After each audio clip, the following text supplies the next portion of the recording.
48 hours after Iran attacked Israel with hundreds of drones and missiles, Israel tonight is vowing to strike back.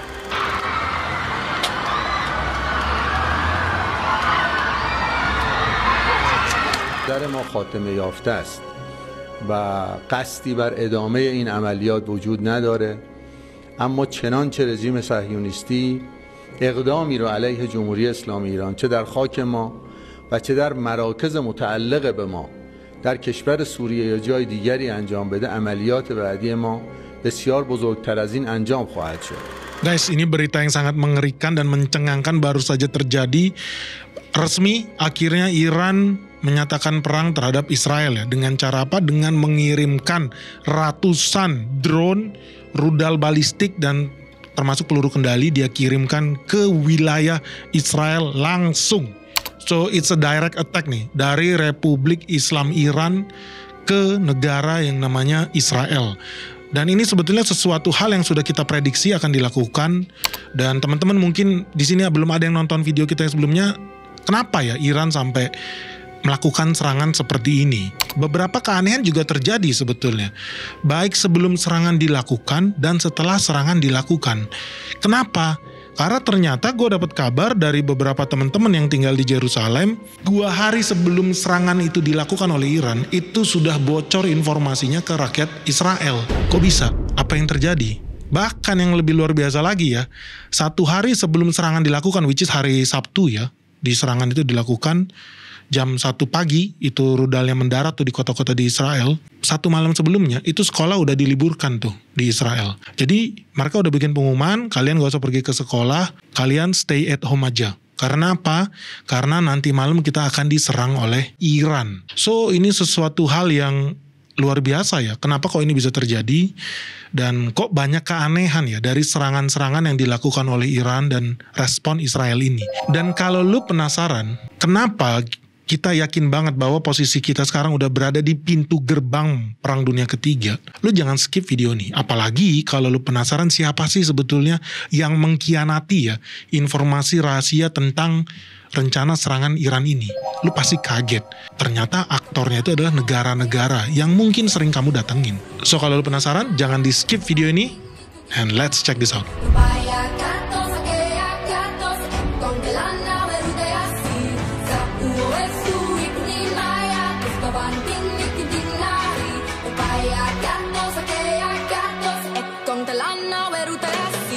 Jadi apa yang sedang kejadian di Israel guys? Jadi tadi malam itu kenapa heboh banget?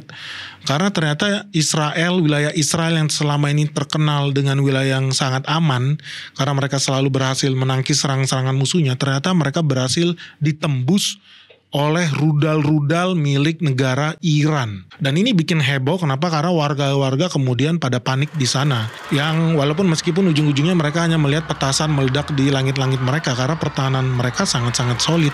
Plus mereka dapat bocoran ya, informasi jauh sebelum serangan itu betul-betul dilakukan oleh Iran. Jadi serangan ini dilakukan di hari Sabtu, lebih tepatnya di jam 8 malam ya. Cuman karena Iran itu menyerang itu pakai kombinasi antara UAV, drone yang terbangnya lama, itu butuh waktu sekitar 3-5 jam tergantung angin untuk mencapai wilayah Israel. Jadi mereka menggunakan formasi ini, belajar dari perang di Ukraina, mereka menggunakan swarm. Jadi mereka kirim drone-drone murah, maju duluan ke wilayah Israel, baru kemudian ketika drone-nya udah mau nyampe ke wilayah Israel, dia susul dengan rudal balistik dan peluru kendali yang dikirim langsung dari Iran. Jadi karena terbangnya lambat ya, dan kalau teman-teman tahu secara geografis dari Iran ke Israel itu jaraknya cukup jauh, ribuan kilometer. Di situ mereka melewati beberapa negara. Jadi ada melewati negara Irak, ada melewati negara Jordan, beberapa rudal juga bisa melewati negara seperti Arab Saudi. Tergantung trajektori yang disetting sama pengendali pilot rudal-rudal ini sendiri. Tapi overall ya dia akan melewati sekitar 3 negara lah untuk mencapai negara Israel. Jadi selama serangan-serangan yang dilakukan oleh Iran itu banyak sekali terdengar ledakan-ledakan yang terjadi di berbagai lokasi yang ada di Israel. Bahkan sampai ke pangkalan militer ya milik Israel, namanya Bandara Udara Tentara Angkatan Udara mereka, Nevatim. Nah itu diduga menjadi incaran utama, sebetulnya target utama dari Iran. Karena pesawat jet F-35 yang digunakan oleh Israel untuk mengebom kedutaan Iran yang ada di Syria itu diduga diluncurkan dari bandara Nevatim itu, milik Angkatan Udara Israel. So banyak orang pun udah tahu sebetulnya kemungkinan besar bandara itu akan menjadi incaran oleh tentara Iran. Sehingga kemudian apa? Ketika serangan itu dilakukan, ya bandaranya itu relatif kosong, sepi, makanya nggak ada korban jiwa. Walaupun memang beberapa titik di bandara itu hancur, beberapa infrastruktur hancur kena rudalnya Iran ini sendiri. Nah, menurut Daniel Hagari ya, ini Panglima TNI-nya tentara Israel ya, itu ada ratusan peluru udara yang ditembakkan dari Iran ke wilayah Israel, atau lebih tepatnya ada 120 rudal balistik, ada 170 drone, dan ada lebih dari 30 peluru kendali yang diluncurkan oleh Iran. Yang hebatnya ya 90% dari itu semua hancur, ditembak, bahkan hancurnya itu di luar wilayah Israel itu sendiri. Kok bisa? Nah itu bakal kita bahas lebih detail lagi, makanya lu jangan skip videonya. Kita mau bahas dulu sih sebetulnya kok banyak banget sih jenis peluru-peluru yang ditembakkan oleh Iran ini. Jadi teman-teman tahu nggak, Iran itu adalah salah satu negara di Timur Tengah yang luar biasa jenius dan pintar dan bisa mendevelop dan membangun ya peluru-peluru canggih. Bahkan rudal-rudal mereka bisa menjangkau sampai ribuan kilometer. Jauh lebih hebat daripada rudal-rudal yang dibikin oleh Jepang, Korea, dan bahkan Israel sekalipun. Nah ini salah satu kehebatan Iran adalah kalau teman-teman tahu, mereka dulu pernah mengguncang dunia ketika mereka menciptakan rudal yang namanya Shahab-1. So teman-teman ya, negara seperti Iran ini ternyata mereka cukup sophisticated. Jadi mereka punya teknologi tinggi di bidang militer, dan mereka bahkan di level yang sanggup mengembangkan rudal hypersonic. Artinya apa? Ini rudal yang betul-betul susah buat dideteksi, susah untuk dihentikan, karena dia bisa terbang melesat lebih cepat daripada suara. Jadi lu bayangin, lu baru dengar ada suara roket diluncurkan udah nyampe detik ini, karena dia lebih cepat daripada suara. Ini salah satu kehebatan teknologi militernya Iran. Nah selain rudal hypersonic ya, mereka juga punya peluru kendali dan punya rudal balistik. Nah bedanya gini, gue mau kasih tahu dulu. Kalau rudal balistik itu rudal yang ditembakkan tapi lu tidak bisa kendalikan targetnya. Jadi mereka hanya meluncur aja tanpa ada pilotnya. Lalu kalau peluru kendali atau orang bilang cruise missile, ini adalah missile yang bukan terbang di atas permukaan tanah sangat tinggi. Ini beda dengan rudal balistik, dia bisa terbangnya sangat tinggi tuh, dilontar nanti kemudian turun dengan bantuan tenaga gravitasi. Tapi kalau cruise missile atau orang biasanya bilang sebagai peluru kendali atau rudal kendali, itu mereka biasanya terbangnya rendah sehingga susah dideteksi, itu pertama. Yang kedua, supaya gampang dikendalikan juga oleh base-nya sendiri, oleh pilotnya sendiri. Iran ini lengkap. Sekarang bukan cuma rudal roket yang mereka punya, mereka juga bikin drone. Drone mereka sangat canggih, bahkan sampai diekspor di perangnya Rusia lawan Ukraina. Udah biayanya murah, dampaknya dan damage itu juga ternyata sangat besar. Nah teman-teman tahu, Iran itu punya ribuan, bahkan orang menduga lebih dari 80.000 rudal yang dimiliki oleh Iran itu sendiri. Variasinya sangat banyak. Tadi gue udah bilang namanya Shahab-1. Itu sempat legendaris. Kenapa? Karena waktu itu orang gak mengira ada negara Timur Tengah yang selama ini terkenal gak ngerti apa-apa soal teknologi. Ternyata Iran bisa mengembangkan rudal dengan jarak 300 km. Ya, sangat dekat sih 300 km. Tapi kemudian Shahab-1 ini kenapa signifikan? Karena itu membuktikan bahwa negara Iran mampu meluncurkan project dari muka bumi ke udara. Itu aja udah cukup. Karena kemudian Shahab-1 ini menjadi dasar pengembangan Shahab-2 yang bisa terbang sampai 500 km. Dan Shahab-2 kemudian dikembangkan lagi menjadi Shahab-3 yang bisa menjangkau sampai lebih dari 1.300 km. Jadi ini luar biasa. Kalau ketika zaman dulu orang pun melihat Shahab-1, cuma 300 km gak usah ditakutin. Ternyata dari sana mereka bisa membuat prototipe Shahab-1 yang lebih besar, lebih panjang, dan jangkauan tempuhnya itu sampai ribuan kilometer. Siapa sangka ya, semua ini bermula dari sebuah peluru kecil yang namanya Shahab-1 itu. Jadi teman-teman di sini kita lihat ya bahwa Iran itu bisa mengembangkan rudal dan misil baik balistik maupun cruise yang bisa dikendalikan bukan hanya di level ratusan atau 1.000 kilometer, ternyata mereka udah bisa sampai ke 3.000 kilometer, yang artinya apa? Wilayah Israel itu sudah masuk ke dalam jangkauan rudal-rudal Iran, baik balistik maupun yang cruise. Kalau secanggih itu ya Iran, berarti harusnya serangan dia sukses dong. Tapi kok ternyata gagal. Kenapa gue bisa bilang gagal?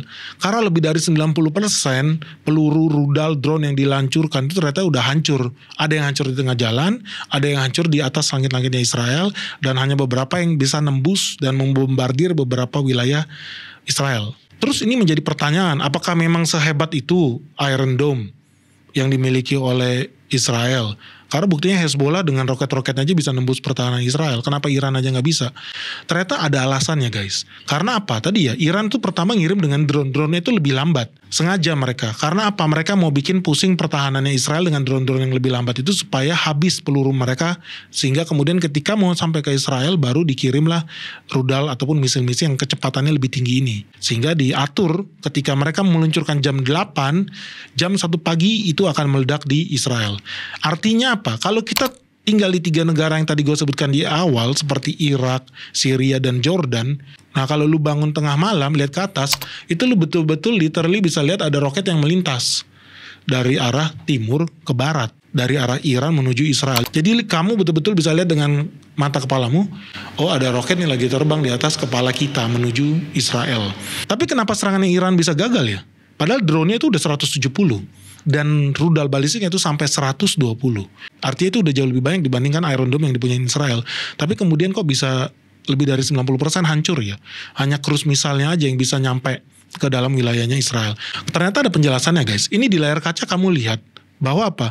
Pemerintah Israel itu udah bilang nih bahwa mayoritas dari proyektil yang diluncurkan dari Iran itu meledak di luar wilayah Israel. Kenapa bisa begitu? Karena mereka dibantu oleh gabungan pasukan Amerika, Inggris, dan Prancis untuk menghentikan rudal-rudal itu sebelum rudal itu mendarat di wilayah Israel. Selain itu, negara Jordan itu juga menembak jatuh rudal-rudal yang diarahkan ke wilayah Israel ketika mereka melintasi negara Jordania. Di sini kita bisa lihat ya, oh ternyata dinamikanya itu begitu kompleks ya perang Iran itu. Kamu kan penasaran kenapa Iran nyerang? Oh ternyata alasannya ada di video kita sebelumnya bahwa apa? Kedutaan besar milik Iran yang ada di negara Syria itu dibom sama pesawat jet milik Israel. Kebetulan di sana juga ada petinggi-petinggi militer tentara Iran. Dan dalam hukum internasional ya, wilayah kedutaan itu dianggap sebagai wilayah negara yang bersangkutan. Artinya begini, dalam konteks hukum internasional, kalau sekarang lu lagi bikin paspor, lu pergi ke kedutaan Belanda, lu masuk ke wilayah kedutaan Belanda, lu artinya resmi berada di wilayah Belanda. Lu bukan lagi berada di wilayah Indonesia. Jadi tanah kedutaan itu dianggap tanah yang keramat. Karena itu bukan tanah milik negara itu, di mana kedutaan itu berada, tapi milik negara kedutaan itu sendiri. Satu hal yang penting buat kita bahas ya, karena kemudian ketika kemudian Panglima Tentara Israel bilang 99% drone, rudal, misal semua bisa ditembak jatuh, itu ternyata terima kasih kepada negara-negara Arab. Ternyata itu kuncinya. Kalau ditanya kenapa Iran gagal menyerang Israel, ternyata karena Israel dibantu oleh negara-negara Arab. Nah ini jadi pertanyaan. Selama ini kita mengira ya karena Israel itu menyerang Palestina, negara-negara Arab ini aktingnya bagus banget tuh di luar sana kan. Mereka semua menyuarakan pro-Palestina. Tapi ternyata realitanya ketika kemudian Israel itu diserang oleh Iran, ternyata mereka pasang badan. Pasang badannya juga gak main-main. Mereka sampai ngirim tentaranya sendiri, angkatan udaranya sendiri untuk menghentikan drone-drone dan rudal-rudal mirip Iran itu. Yang lebih ngeri apa? Jordan. Karena Jordan itu mengikhlaskan buat pilot-pilotnya itu pergi menghentikan rudal-rudal yang ditujukan untuk Israel, ditembak jatuh di langit Jordan, sehingga kemudian rudalnya itu jatuh ke warga, ke penduduk Jordan. Ya lu ditembak jatuh di atas, jatuhnya bukan di wilayah Israel dong, tapi di wilayah Jordania. Artinya Jordania mengorbankan rakyatnya sendiri demi melindungi Israel. Lu bertanya-tanya nggak, kok bisa ya Raja Jordan berbuat begitu ya? Kok dia ikhlas ya, rakyatnya pasang badan mati ketimpa rudal yang sebetulnya bukan ditujukan untuk Jordan demi untuk melindungi Israel. Ada apa guys? Lu penasaran gak? Dan lebih misterius lagi ya, bukan hanya Jordan. Ternyata diam-diam itu banyak negara Arab lain itu yang mengirimkan tentaranya sendiri, peralatan tempurnya sendiri, pilot-pilotnya sendiri, angkatan udaranya sendiri untuk menghentikan serangan Iran itu di langit-langit yang ada di Timur Tengah. Halo guys, kembali lagi bersama Benix di Sekolah Saham Benix. Sekarang teman-teman udah bisa daftar nih buat Sekolah Saham Benix Season 4 di www.sekolahsahambenix.com. Jadi mumpung lagi ada promo nih guys, sebelum tanggal 25 bulan April ini kalau kamu daftar kamu akan terima diskon 25%. Plus lagi kalau seandainya kamu pakai kode referral yang ada di bawah ini dari teman-teman alumni sebelumnya, kamu bisa dapat ekstra lagi nih diskon atau cashback setara 10%. Jadi teman-teman banyak bonusnya nih kalau kamu ikut Sekolah Saham Benix season 4 ini. Kenapa apa? Kita akan bahas saham-saham yang terkait dengan perang Israel, kita akan bahas saham-saham yang berhubungan dengan energi batubara secara mendetail dan in-depth karena kita akan undang praktisinya langsung. Dan yang terakhir ya, kita akan bahas saham-saham di Amerika Serikat yang kelihatannya menarik ya untuk kita analisa bareng-bareng. Jadi ini bakal jadi sesi Sekolah Saham Benix yang pertama untuk membahas saham-saham yang ada di Amerika Serikat dan Eropa. Jadi kita akan masuk ke saham-saham yang ada di luar Indonesia. Oke guys, sampai ketemu ya di Sekolah Saham Benix bersama Benix setiap hari Sabtu di bulan Mei selama 2 bulan ke depan hanya di Sekolah Saham Benix. Jangan lupa cek di www.sekolahsahambenix.com. Jadi artinya apa? Jadi bukan cuma tentara Jordan yang turun. Ternyata ada tentara angkatan udara dari negara-negara Arab yang lain yang juga diturunkan untuk melindungi Israel. Lu jadi bertanya-tanya ya, di Indonesia ini orang-orang pada pro Palestina katanya. Karena kita harus melindungi Palestina, dan gue setuju dengan itu, gue sangat setuju dengan itu. Udah begitu banyak anak-anak, perempuan, ibu-ibu yang gak bersalah, warga di sana yang mati dibantai di Palestina. Itu sangat disayangkan menurut gue.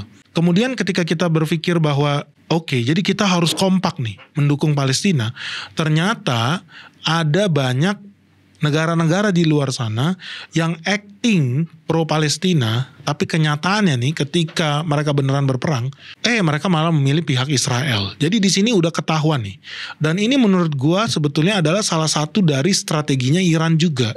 Kenapa dia mengirim drone-drone, rudal-rudal yang kecepatannya lebih lambat? Sepertinya dia mau ngetes, ada nggak pengkhianat nih di Timur Tengah. Dan akhirnya ketahuan nih, mulai bermunculan orang-orang yang membocorkan tentang rencana rudalnya Iran ini ke Israel. Dan ternyata ini bukan kejadian yang pertama guys. Ternyata ini udah kejadian berulang-ulang di masa lalu mengenai pengkhianatan negara-negara Timur Tengah demi melindungi kepentingan Israel dan Amerika Serikat. Kenapa ya? Lu penasaran gak?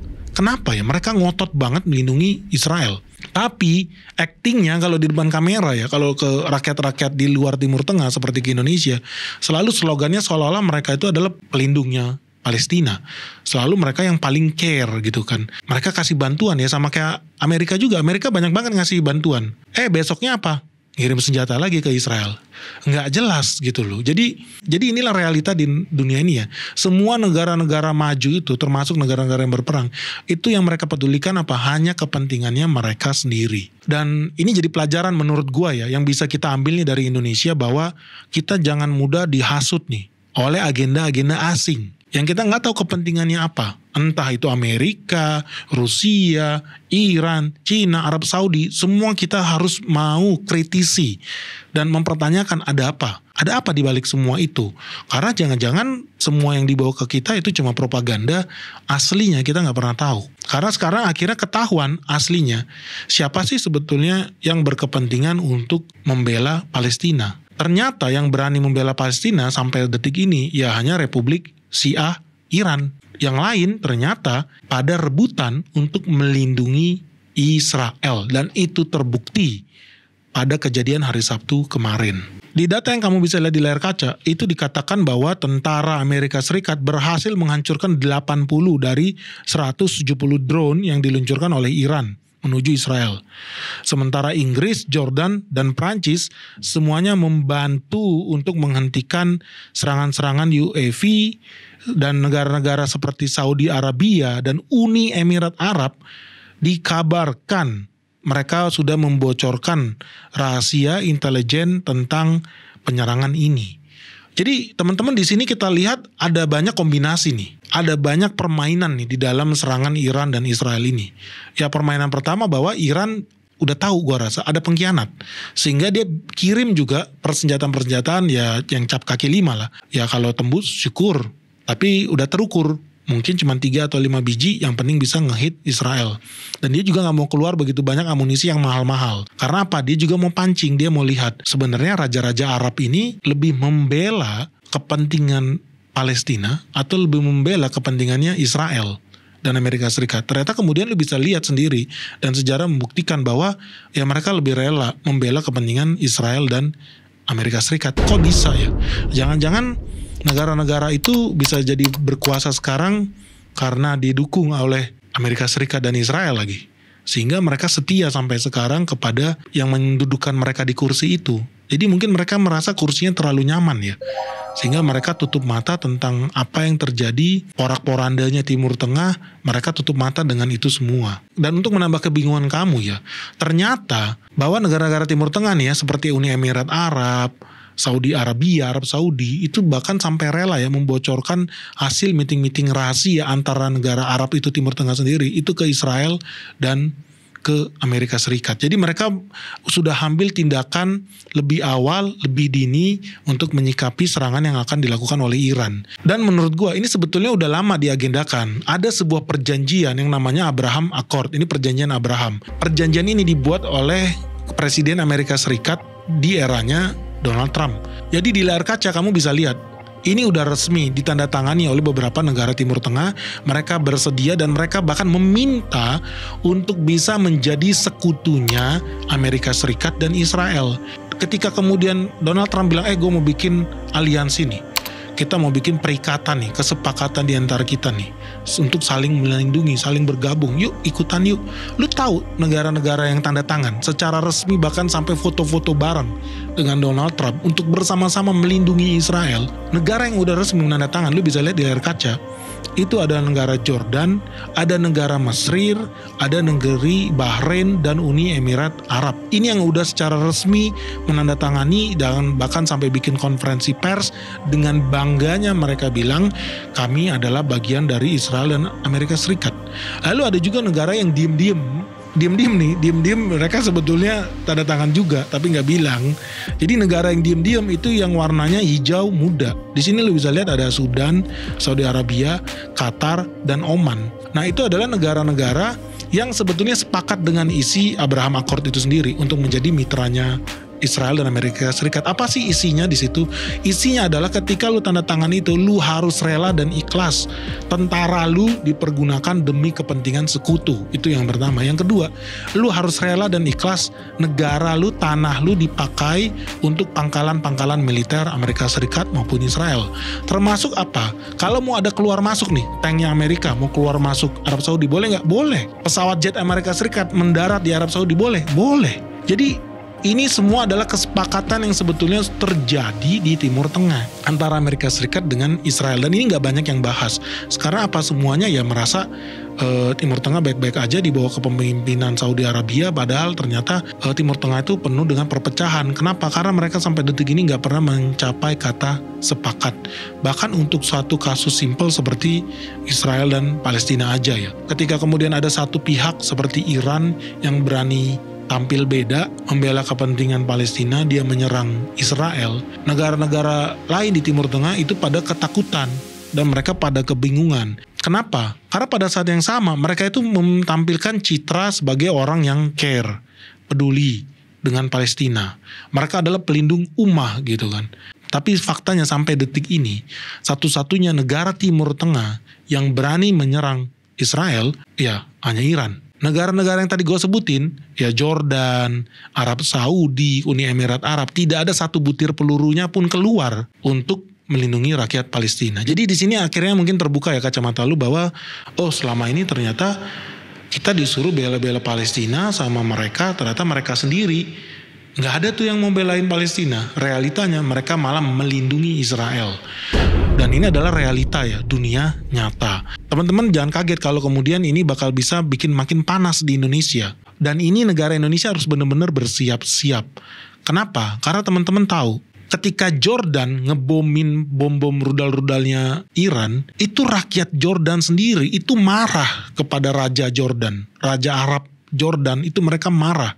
Kok lu bisa-bisanya Iran itu berani membela Palestina, dia berani menyerang Israel, kok malah kita hancurkan mereka, kok kita malah melemahkan Iran. Jadi sekarang nih Raja Jordan tuh betul-betul berada di ujung tanduk karena dari kemarin dia acting terus gitu kan, acting terus pro Palestina, acting terus melindungi ummah. Realitanya ternyata enggak. Jadi artinya raja-raja ya di Timur Tengah ini sekarang lagi gunda-gulana nih. Bahkan mereka beberapa itu diam-diam juga ya mendukung Israel. Diam-diam kenapa?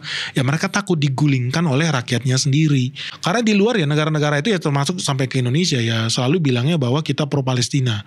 Kita harus melindungi umat gitu. Padahal ya yang mereka lakukan tuh berbeda dengan apa yang mereka omongin. Dan teman-teman penasaran gak sih sebetulnya negara-negara sebagai Arab Saudi itu penghasilan terbesarnya itu dari mana? Kok bisa-bisanya ya dia bisa mendukung begitu banyak perang yang ada di Yemen, yang ada di Syria dan lain sebagainya. Itu agak membingungkan. Duitnya sebetulnya dari mana? Dan teman-teman tahu nggak? Kalau rakyat Jordan sendiri akhirnya terbuka matanya. Oh, gue selama ini ditipu sama pemerintahan kita. Pemerintahan kita bilang kita ini harus membunuh Syiah. Pemerintah kita bilang Iran itu penjahat. Pemerintah bilang Syiah itu kafir. Ternyata selama ini Iran yang selalu dijelek-jelekkan di Timur Tengah itu satu-satunya yang berani melawan Israel, satu-satunya yang berani membela Palestina. Sehingga kemudian orang pada bingung. Termasuk raja-raja yang ada di Teluk, raja-raja yang ada di Arab Saudi, raja-raja yang ada di Uni Emirat Arab. Mereka semua pada bingung nih sekarang. Sehingga mereka pun ketika memutuskan untuk membantu Israel, ketika mereka pun memutuskan untuk ikut sepakat dengan isi Abraham Accord, ya mereka lakukan itu dengan diam-diam. Tapi makin kesini, semuanya akan makin terbuka matanya. Bahwa apa? Oh, yang selama ini kita lihat baik, ternyata belum tentu baik. Dan yang lebih menyedihkan apa? Bahwa Indonesia dalam posisi dalam tekanan juga. Karena apa? Abraham Accord, perjanjian Abraham, itu menekankan bahwa ini akan dibawa dan wajib dibawa ke negara-negara Islam di luar Timur Tengah. Jadi ada 3 negara sekarang yang dalam tekanan untuk ikut menandatangani Abraham Accord. Pertama Malaysia, kedua Pakistan, dan ketiga Indonesia.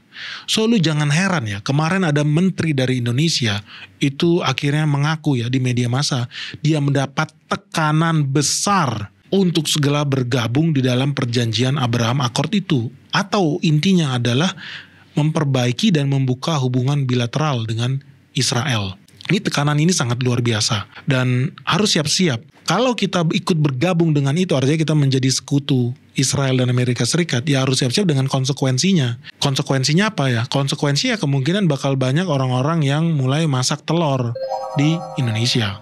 Itu konsekuensi yang pertama. Terus kalau seandainya Indonesia nggak mau tanda tangan gimana? Oh, lu jangan heran. Semakin lama Indonesia memutuskan untuk ikut tanda tangan, udah pasti mereka akan mengirimkan sedikit gangguan di Indonesia. Yang paling gampang apa?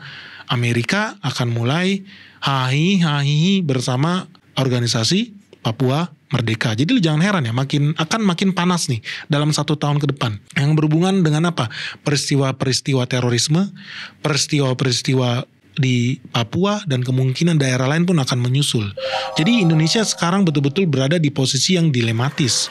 Apakah dia harus ikut bergabung dalam persekutuan ini, ataukah mereka harus bergabung dengan Iran? Tapi nanti jadi aneh ya. Posisi Indonesia juga membingungkan guys. Kenapa? Karena di lain sisi, di belakang layar, orang-orang ini pada bilang mereka nggak bersahabat kok dengan Israel. Makanya Indonesia posisinya jelas. Sampai negara Palestina diakui merdeka, Indonesia tidak akan mau membuka hubungan bilateral dengan negara Israel. Jelas tuh posisinya Indonesia.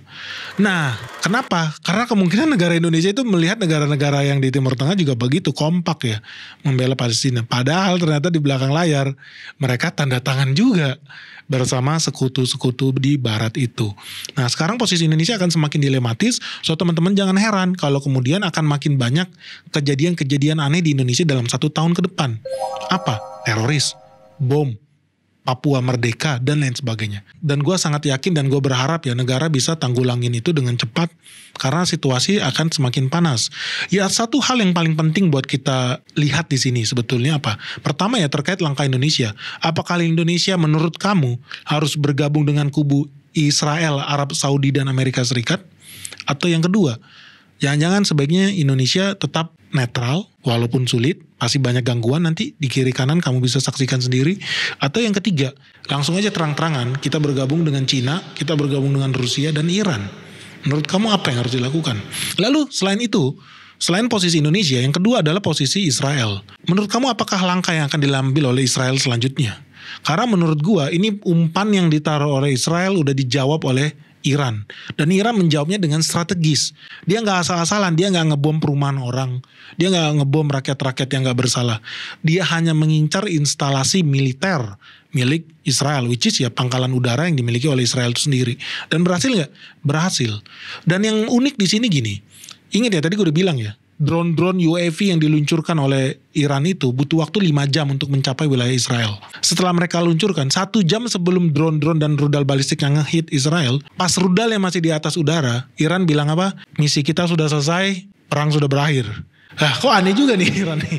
Tiba-tiba dia bilang udah selesai. Padahal rudalnya juga belum masuk tuh ke wilayah Israel, tapi udah bilang begitu. Artinya apa? Dia mengambil reaksi yang terukur. Ketika mereka dibunuh di embasinya, diambil tindakan untuk membalas tapi terukur.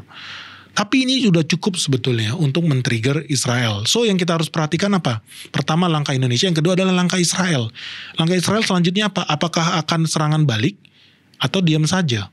Satu yang penting adalah kalau mereka mengambil langkah serangan balik, hal yang udah pasti ini akan terjadi eskalasi yang lebih besar lagi karena Iran sudah berjanji kalau lu serang balik gue akan balas 10 kali lipat lebih besar. Artinya dia gak bakal lagi ngirim rudal-rudal tempe bacem ya yang berjalan butuh waktu 4 jam 5 jam buat ngehit Israel. Enggak, dia akan kirim rudal-rudal yang jauh lebih cepat yang bisa ngehit Israel kurang dari 1 jam, alias dia akan kirim rudal hypersonic yang lebih cepat daripada suara. Ini juga adalah sebuah bentuk eskalasi peringatan ya bagi dunia Timur Tengah. Mungkin udah saatnya stop acting lah. Betul-betul lu bersatu lah kalau bisa untuk bikin perdamaian di situ. Dengan yang namanya mungkin two state solution bersama Israel dan Palestina. Ya kita nggak tahu gimana sebetulnya Timur Tengah ini masa depannya seperti apa. Karena ada begitu banyak kepentingan di sana. Tapi satu hal yang pasti ya buat kita di Indonesia, kejadian di Timur Tengah sudah pasti berdampak dengan kehidupan rakyat Indonesia, suka nggak suka. Nah, yang terakhir nih guys, karena kemarin ada yang nggak setuju dengan video gue yang tentang McD ya.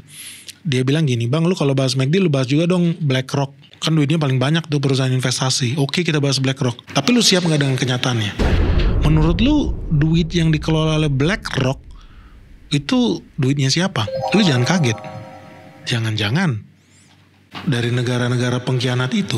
Jadi selama ini rakyat Indonesia hobinya memperkaya negara-negara di Timur Tengah. Duitnya dipakai oleh negara Timur Tengah buat investasi di perusahaan-perusahaan yang membuat pesawat tempur, rudal-rudal misil termasuk Iron Dome yang dimiliki oleh Israel. Duitnya dari mana? Jangan-jangan duit lu juga.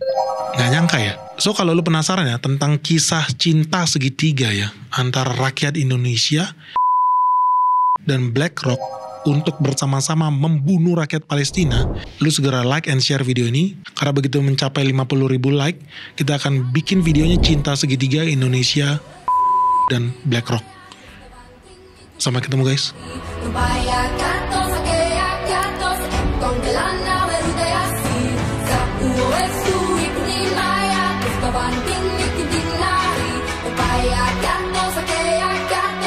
Con te l'hanno veruta